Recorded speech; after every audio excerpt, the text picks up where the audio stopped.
క్రీస్తు నందు మిక్కిలి ప్రియ సహోదరి సహోదరులారా, ఈనాటి స్వార్థ పఠన ధ్యానాంశానికి స్వాగతం. క్రీస్తు నందు మిక్కిలి ప్రియ సహోదరి సహోదరులారా, ఈనాటి సువిశేషం ద్వారా భగవంతుడు మనకు చక్కటి సందేశాన్ని ఇస్తూ ఉన్నారు. ఏంటి ఆ చక్కటి సందేశము? మీరు శోకించి విలపింతురు, కానీ లోకము సంతోషించును. మీరు దుఃఖింతురు, కానీ మీ దుఃఖము సంతోషముగా మారును అని భగవంతుడు చక్కటి సందేశాన్ని మనకిస్తూ ఉన్నారు. క్రీస్తు నందు మిక్కిలి ప్రియ సహోదరి సహోదరులారా, ఎందుకు మనము దుఃఖిస్తాము? మనం ఎందుకు విలపిస్తాము? ఎందుకు మనం కష్టాల పాలవుతూ ఉన్నాము? ఎందుకు మనం ఇబ్బందుల పాలవుతూ ఉన్నాము? ఎందుకు మనం అనేక సమస్యలలో చిక్కుకొని ఉన్నాము అని మనం ధ్యానించుకున్నట్లయితే, జీవితంలో ప్రతి మనిషికి కష్టం వెనుక సుఖం, సుఖం వెనుక కష్టం, విషాదం వెనుక వినోదం, వినోదం వెనుక విషాదము అన్నీ కూడా ఉంటాయి. అదేవిధంగా కొందరికి పట్టిందల్లా బంగారం అయితే మరికొంతమందికి ముట్టుకుందల్లా మట్టిలా మారుతూ ఉంటుంది. బాధల్ని తట్టుకోలేక అనేక మంది ప్రాణాలను వదులుకుంటూ ఉన్నారు. చాలా బాధాకరమైన విషయం. క్రీస్తు నందు మిక్కిలి ప్రియ సహోదరి సహోదరులారా, బాధలు లేని వారు ఎవరు? వ్యవస్థలో మనం చూస్తూ ఉన్నాం. తిండి లేక ఒకరు, ఇల్లు లేక ఒకరు, పెళ్ళి కాక ఇంకొకరు, పిల్లలు లేక ఇంకొకరు, జబ్బలతో మరికొందరు, అన్నీ ఉండి మనశ్శాంతి లేక మరికొందరు. ఈ బాధలు ఎవరికి?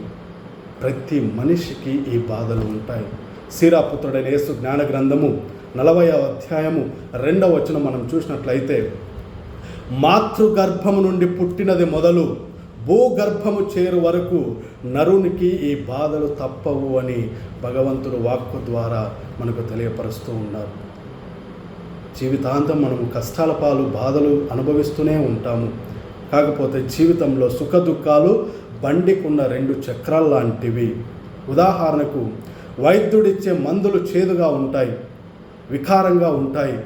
సూది మందు నొప్పిని ఇస్తూ ఉంది, కానీ నశించిపోతున్న ఆరోగ్యాన్ని బాగు చేస్తూ ఉన్నాయి. మందులు చేదుగా ఉంటాయి, సూది మందు నొప్పిని ఇస్తుంది, కానీ నశించిపోతున్న ఆరోగ్యాన్ని మాత్రం బాగు చేస్తూ ఉన్నాయి ఆ మందులు కానీ సూదులు కానీ. కాబట్టి సంతోషము, సుఖము ఎంత కావాలనుకుంటే అంత దూరం అవుతూ ఉంటుంది. దుఃఖము, కష్టము ఎంత వద్దనుకుంటే అంత దగ్గర అవుతూ ఉంటుంది. క్రీస్తునందు మిక్కిలి ప్రియ సహోదరి సహోదరులారా, రెంటిని కూడా స్వీకరించాలి. అందుకే పెద్దలు అంటూ ఉంటారు, రాపిడి లేనిదే రత్నము కూడా ప్రకాశించదు అని అంటూ ఉన్నారు. మనం ఎంత కష్టాలు పాలు, ఎంత బాధలు అనుభవిస్తామో అంతగా ప్రభువులో మనం ఎదుగుతూ ఉంటాము. అంతగా ప్రభువు యొక్క దృష్టిలో అంత విలువ కలిగిన వారుగా జీవిస్తామని భగవంతుడు మనకు తెలియపరుస్తున్నారు. ఎందుకంటే సిలువ ఎక్కగలిగిన వాడే సింహాసనానికి అర్హుడు అని భగవంతుడు తన వాక్కు ద్వారా మనకు తెలియపరుస్తూ ఉన్నారు. ఎందుకంటే సీరాపుత్రుడైన యేసు జ్ఞాన గ్రంథము 2వ అధ్యాయము 5వ వచనంలో చూసినట్లయితే, కుంపటిలో పుటము వేయుట బంగారమునకు పరీక్ష, శ్రమలకు గురి అగుట నరునికి పరీక్ష. మనం పరీక్షకు గురవుతూ ఉంటాము. ఆ పరీక్ష శ్రమలలో నెగ్గడమే.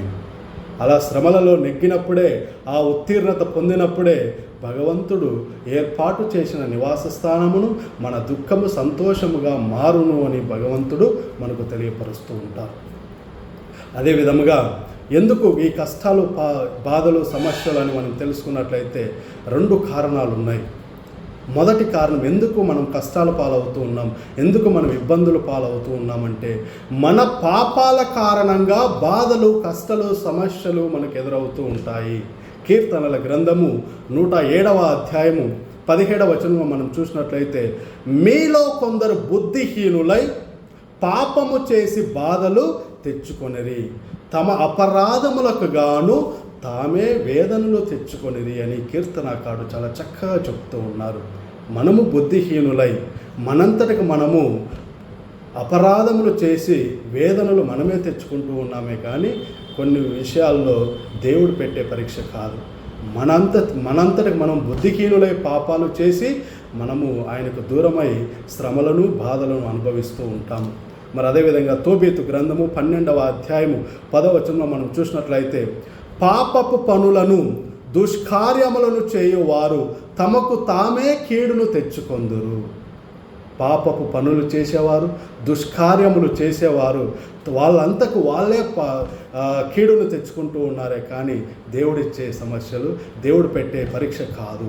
క్రీస్తునందు మిక్కిలి ప్రియ సహోదరి సహోదరులారా, మొదటి కారణంగా మనం బుద్ధిహీనులై మనం పాపాలు చేసి మనము శ్రమలు పాలవుతూ ఉన్నాం, ఇబ్బందులు పాలవుతున్నాం, సైతానుకు బానిసలమై జీవిస్తున్నామే కానీ అది మన దేవుడు పెట్టే పరీక్ష కాదు. మరి దేవుడు పెట్టే పరీక్ష ఎలా ఉంటుందని మనం ధ్యానించుకున్నట్లయితే రెండవ కారణము, దేవుడు మన విశ్వాసాన్ని పరీక్షించడానికి పెట్టే అగ్ని పరీక్షే ఈ శ్రమలు, బాధలు, సమస్యలు.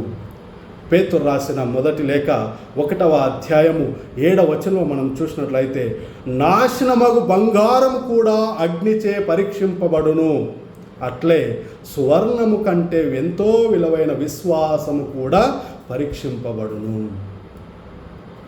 క్రీస్తునందు మిక్కిలి ప్రియ సహోదరి సహోదరులారా, నాశనమయ్యే బంగారం కూడా అగ్నిచే పరీక్షింపబడుతూ ఉంది. అంతకంటే వేల రెట్ల విలువైన నీ విశ్వాసము కూడా పరీక్షింపబడుతూ ఉంది. నీవు ఈ యొక్క పరీక్షలను నెగ్గుతావా లేదా, నీ విశ్వాసం నిజమైనదా కాదని భగవంతుడు పెట్టే పరీక్షే ఈ శ్రమలు, బాధలు, సమస్యలు. కాబట్టి క్రీస్తునందు మిక్కిలి ప్రియ సహోదరి సహోదరులారా, సువర్ణము కంటే ఎంతో విలువైన మన విశ్వాసము కూడా పరీక్షింపబడుతూ ఉంటుంది. అది మనము మన జీవితాలలో కష్టాలు, బాధలు, సమస్యలు వచ్చినప్పుడు గుర్తుపెట్టుకోవాలి.